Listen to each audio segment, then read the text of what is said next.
हरे भरे जंगल के बीच एक बहुत बड़ा और पुराना बरगद का पेड़ था। उसकी फैली हुई जड़ों के अंदर सैकड़ों चूहों का एक सुरक्षित साम्राज्य बसा था।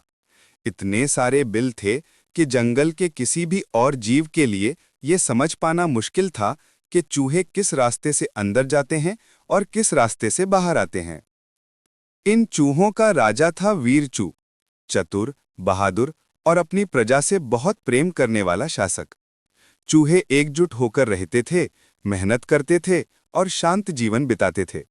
लेकिन समय बदला और एक दिन जंगल में खतरा आ पहुंचा। उसी पेड़ के आसपास कई नेवले रहने लगे, फुर्तीले, खूंखार और चूहों के कट्टर दुश्मन। उन्हें चूहों का मांस बहुत पसंद था।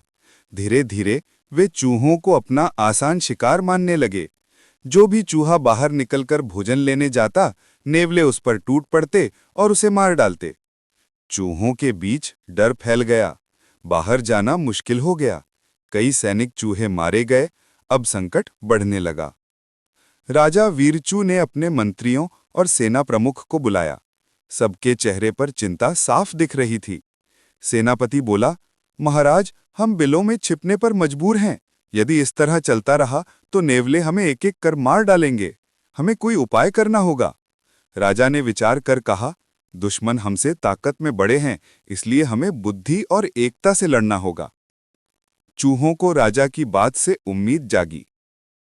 रात ढलते ही चूहे चुपके से बाहर निकले और पेड़ की जड़ों के आसपास की मिट्टी खोदकर वहां घास, सूखे फल और फिसलन वाली चीजें बिछा दी।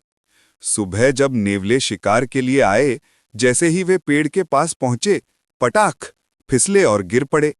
एक नहीं, कई नेवले गिरते गए और चूहों के बिलों में छिपे चूहे खिलखिला उठे। नेवले शर्मिंदा होकर लौट गए। चूहों का आत्मविश्वास बढ़ा और वे फिर खाने पीने का सामान लाने लगे। नेवले इतने से हार मानने वाले नहीं थे। वे और ज्यादा संख्या में आए। इस बार सावधानी से धीरे धीरे कदम रखते हुए पेड़ के पास पहुंचे। चूहों ने ये देखते ही योजना के दूसरे चरण की शुरुआत की। वे उछलते कूदते जोर जोर से चिल्लाने लगे, आओ पकड़ो, हिम्मत हो तो पकड़ लो। नेवले गुस्से से लाल हो गए और चूहों का पीछा करने लगे। तभी चूहे अचानक अपने बिलों में समा गए।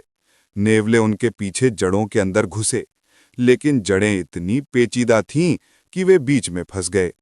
चूहों ने ऊपर से मिट्टी और छोटी पत्थर उन पर गिराए, जिससे वे घायल होकर ज्यादातर भाग निकले।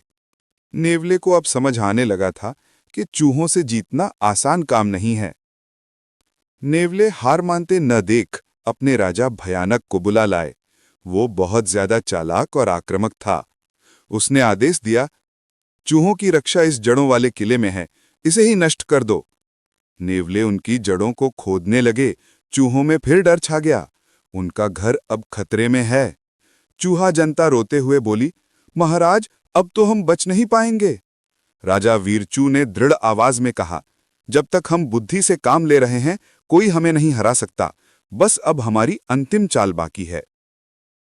उस रात चूहों का एक दस्ता पास के नदी किनारे गया और सूखे पत्ते, कांटे और जलन पैदा करने वाली घास लेकर वापस आया। उन्होंने पूरे पेड़ के चारों ओर और जड़ों के रास्तों पर ये कांटे बिछा दिए। कहीं कहीं चूहों ने तीखी झाड़ियों को भी फैला दिया। सुबह नेवले पूरे आत्मविश्वास के साथ खोदने लगे और तुरंत ही उनके पैरों में तेज कांटे चुभे। जहरीली घास से उनके पंजे सूजने लगे। वे दर्द से चिल्लाने लगे और बदहवासी में इधर उधर भागने लगे। इस हड़कंप का चूहों ने फायदा उठाया। उन्होंने अपने बिलों के पिछले हिस्से में बने गुप्त रास्तों से सबको सुरक्षित स्थान पर निकाल दिया। इसी बीच नेवला राजा भयानक क्रोध में अकेले ही एक बिल में घुस पड़ा, लेकिन जड़ों के भीतर वो बुरी तरह फंस गया। चूहों ने चारों ओर से मिट्टी डालकर उसे वहीं दबा दिया। नेवला राजा मारा गया। बाकी नेवले उसे मरता देख भयभीत होकर जंगल छोड़कर भाग गए।